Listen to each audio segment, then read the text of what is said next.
Olá, alunos, tudo bem com vocês? Espero que estejam bem. Nas últimas aulas, então, nós demos início ao estudo dos crimes contra a dignidade sexual. Nós já estudamos o crime de estupro e estudamos também na última aula o crime de estupro de vulnerável. Na aula de hoje, nós vamos estudar o crime de importunação sexual. O crime de importunação sexual, ele tem previsão no artigo 215-A do Código Penal. E é um crime que foi introduzido aí pela Lei 13.718 no ano de 2018. Então, provavelmente, o material, o vadimeco de vocês, pode ser que esteja desatualizado, né? Porque essa lei, ela trouxe aí algumas alterações no capítulo dos crimes contra a dignidade sexual, revogou também alguns artigos da Lei de Contravenção Penal. Então, que vocês façam aí no material de vocês, imprimam a Lei 13.718 para que não fiquem com o material desatualizado, ok? Então, pessoal, esse crime de importunação sexual, na verdade, ele foi inserido no Código Penal por uma necessidade de se enquadrar condutas que ficavam um pouco no limbo, né? Ou eu tinha para essas condutas, às vezes, uma subsunção um pouco não tão satisfatória, digamos assim, não tão adequada no crime de estupro, o que geraria aí uma pena, acabava gerando uma pena muito alta, ou eu tinha também uma punição, né, abaixo do adequado, do razoável, já que poderia gerar apenas uma multa para o agente. Eu vou explicar que condutas são essas e aí vocês entenderão por que houve a necessidade da criação do crime de importunação sexual, ok? Então, lá no 215-A, tipifica a seguinte conduta: praticar contra alguém e sem a sua anuência, ato libidinoso, com o objetivo de satisfazer a própria lascívia ou a lascívia de terceiro. É uma pena de reclusão de 1 a 5 anos se o ato não constitui crime mais grave. Vamos lá entender só de início aqui, pessoal. Percebam, na importunação sexual é um atentado contra a dignidade sexual da vítima, mas é um atentado que não é perpetrado com violência ou grave ameaça. Percebam, não há na descrição típica o elemento violência ou grave ameaça. Aqui, o ato libidinoso, o que é ato libidinoso, Úrsula? Eu não sei. Ato libidinoso é gênero que envolve a conjunção carnal e os atos diversos, né? Conjunção carnal aí, quando eu falo, a cópula, pênis e vagina, e atos diversos de conjunção carnal, quais sejam sexo anal, masturbação, toques íntimos, tá bom? Então, atos libidinosos são atos relacionados aí, atos sexuais, né, com o objetivo de satisfazer a própria lascívia. Úrsula, o que é lascívia? Lascívia é o desejo, né, o prazer sexual, tá? Isso é a lascívia. Que aqui, no caso, o agente, ele pratica, né, com alguém e sem a sua anuência, ou seja, sem a anuência da vítima, um ato libidinoso, que pode ser para satisfação própria ou para satisfação de terceiro. Lembrando, não há aqui a utilização de violência ou grave ameaça, tá bom? Porque se tiver, aí nós já estaríamos trabalhando com outro crime, ok? Então, aqui eu tenho que atentar muito pro crime de importunação sexual, pessoal, para a questão da tipicidade. O que é tipicidade? Subsunção do fato à norma. Quando os fatos, né, decorrerem com violência ou grave ameaça, a conduta não vai tipificar o 215-A, ok? Porque o 215-A não há a previsão de violência ou grave ameaça para sua configuração. Basta o quê? Que o ato libidinoso tenha sido cometido contra a vítima sem a sua anuência. Entendido? Então, é uma pena de reclusão. Só para a gente recordar aqui, reclusão é uma espécie de pena privativa de liberdade, né?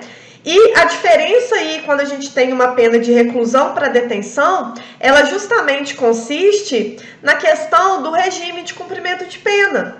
Quando eu tenho uma previsão de pena de reclusão, o regime inicial que o juiz vai fixar numa sentença condenatória é o regime inicial fechado, semiaberto ou aberto. Ele pode optar por um desses três regimes, a depender aí do quanto de pena e do caso concreto, né? Se há reincidência ou não. Agora, quando o legislador, no preceito secundário, ele traz uma pena, né, de detenção, que também é uma espécie de pena privativa de liberdade, nós sabemos aí que os regimes iniciais de cumprimento de pena que o juiz pode se valer para aquele caso concreto é justamente o semiaberto e o aberto. Então, a diferença aí de uma pena de reclusão para uma pena de detenção consiste nas possibilidades de regimes que o juiz poderia ter aí para fixar o regime inicial quando da prolação de uma sentença condenatória, tá bom? E é uma pena de 1 a 5 anos se o ato não constitui crime mais grave.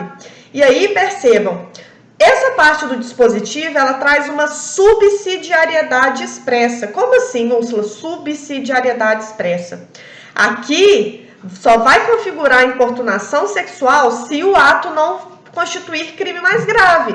Então, por exemplo, se eu tenho a prática de um ato libidinoso com alguém que foi constrangido a praticar esse ato mediante a grave ameaça, por exemplo, eu já não estou falando do 215A. A subsunção, ou seja, o encaixe dessa conduta vai ser lá no crime de estupro, né? A depender do estupro de vulnerável, a depender do caso concreto, tá bom?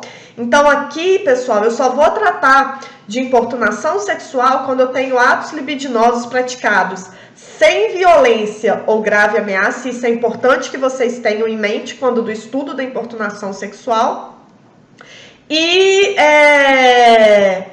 praticado contra a vítima, tá? Então, eu não tenho anuência da vítima, eu tenho a prática de atos libidinosos sem anuência da vítima, e a prática desses atos, ela não envolve a violência ou a grave ameaça, tá? Porque se envolver, a gente já vai estar trabalhando com outro tipo, ou estupro de vulnerável, dependendo do caso, ok? Então, trouxe para vocês alguns casos aqui, primeiro um julgado, né, do TJ do Rio Grande do Sul, e aí para a gente entender quais atos aí que vão configurar a importunação sexual, ok?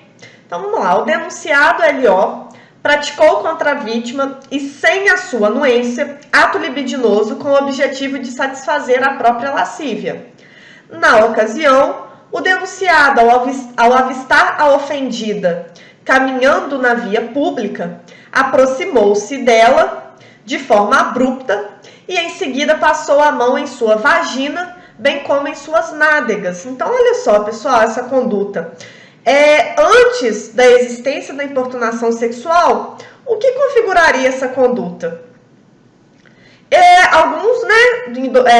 Alguns julgadores, né, entendiam que isso aqui já configuraria um crime de estupro, né? Mas o crime de estupro, ele tem uma pena mais elevada e acabava ferindo o princípio da proporcionalidade, né? A gente não pode estudar o direito penal sem esquecer também da aplicação dos postulados que envolvem aí esse crime, né? Então, ficaria aqui complicado para a gente trabalhar com essa situação de tipificar no estupro. Da mesma forma, eu tinha uma contravenção penal, né, que poderia ter aí a subsunção dessa conduta, só que era uma pena de multa. Então, acabava que o nosso ordenamento jurídico tinha para tutelar essas condutas era insuficiente. Era insuficiente justamente porque feria o princípio da proporcionalidade. Tanto para mais se eu tipificasse como estupro, quanto para menos se eu tipificasse aí dentro de uma contravenção penal que tem apenas uma pena de multa, né, como sanção penal. Outro exemplo aqui, pessoal. Esse exemplo eu tirei, né, de um site de notícias, procurei buscar aqui de Minas, mas na televisão, a nível nacional, não sei se vocês acompanharam uma época que pipocavam notícias, né, de homens que entravam no metrô para poder abusar de mulheres sexualmente. Então, para se esfregar nas genitais de mulheres, para ejacular em mulheres. Tanto que em São Paulo, né, em algumas capitais, passou-se a ter o transporte público exclusivo para mulheres, para evitar esse tipo de situação. Então, pessoal, o direito penal, né, ele foi chamado a intervir. Olha, vamos lá, porque a gente tem um limbo. Alguns doutrinadores, alguns aplicadores do direito, né, juízes, ficavam assim, não vamos encaixar essa conduta em estupro porque é uma pena muito elevada. Mas, ao mesmo tempo, você também tipificar como contravenção penal ficaria também aquém de uma sanção penal adequada para essa conduta, né? Então, vamos lá para essa notícia, que eu trouxe a notícia, mas que os fatos tipificam aí hoje o crime de importunação sexual, ok? Uma jovem de 20 anos foi mais uma vítima de crime sexual no transporte público de Belo Horizonte durante a manhã dessa terça-feira. Um homem ejaculou em pleno vagão do metrô que atende a capital mineira após abusar sexualmente da vítima. O autor ainda não foi identificado pelas autoridades. A jovem entrou na composição por volta das 6h45 na estação Eldorado. Cerca de 15 minutos depois, quando o metrô chegou à estação Carlos Prates, ele se levantou, pois desceria na parada seguinte. Nesse momento, segundo o relato da própria polícia militar, um homem passou a ficar muito próximo às suas costas. Ela afirmou que ficou muito incomodada e, em um primeiro momento, acreditou ser por causa da lotação do metrô. No entanto, o autor começou a se esfregar na vítima. Assustada, a jovem olhou para o homem e flagrou que ele tinha ejaculado nas calças. Ela então gritou e foi amparada por um outro homem mais velho, tá? Então, olha a situação, pessoal. E olha a situação que gerava para as autoridades públicas. Quando ela chegava, né, na delegacia para poder prestar a notícia crimes, o delegado de polícia e depois, né, com a persecução penal, o promotor de justiça e o juiz, eles não tinham muito o que fazer. Então, isso gerava uma sensação, né, de insegurança, de impunidade mesmo. E o nosso ordenamento jurídico precisava de dar uma resposta proporcional para essa conduta. Daí, então, a tipificação do crime de importunação sexual, tá? Outra notícia aqui para vocês. Infelizmente, pessoal, a gente vai ver quem pode ser sujeito ativo e passivo desses crimes, mas na esmagadora aí, maioria das vezes, né, as vítimas são mulheres, infelizmente, mas isso aí a gente vai debater, que é uma questão, infelizmente, cultural mesmo, e por isso aí da necessidade do ordenamento jurídico tentar amparar e proteger, né, as vítimas que são, em sua maioria, mulheres. Motorista se masturba diante de passageira durante corrida da 99 na Savassi.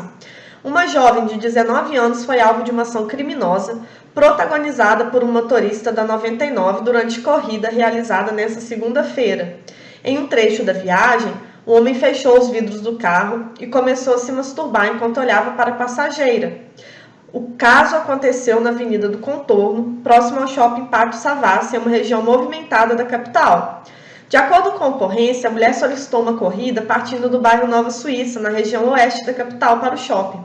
Segundo a vítima, durante o trajeto, já na Avenida do Contorno, o motorista fechou os vidros e começou a se tocar.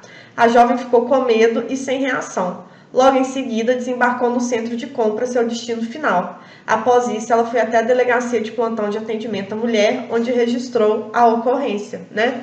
Então, olha só, pessoal, imagina o desespero, né, dessa passageira ali, o carro em movimento, ela não começou ali, né, com o motorista, né, desse aplicativo se masturbando, e depois ela não sabia, ele poderia pegar o carro aí, levá-la para qualquer lugar e praticar, né, violentá-la aí para ter uma conjunção carnal, outro ato libidinoso.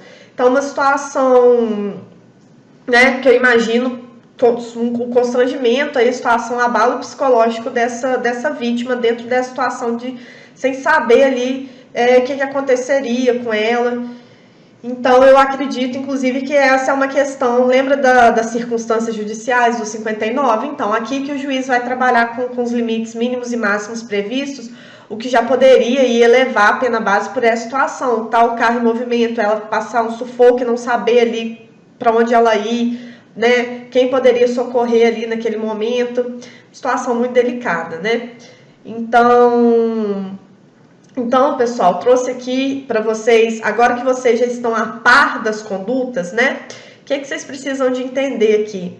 Que a importunação sexual é a prática sem a anuência da pessoa de atos libidinosos, tá? E que eu não posso, aqui o tipo penal, ele não tem na sua composição a prática desses atos libidinosos com violência ou grave ameaça, porque aí eu estaria já a subsunção adequada, né? O encaixe adequado da conduta seria aí no 213, no crime de estupro, tá?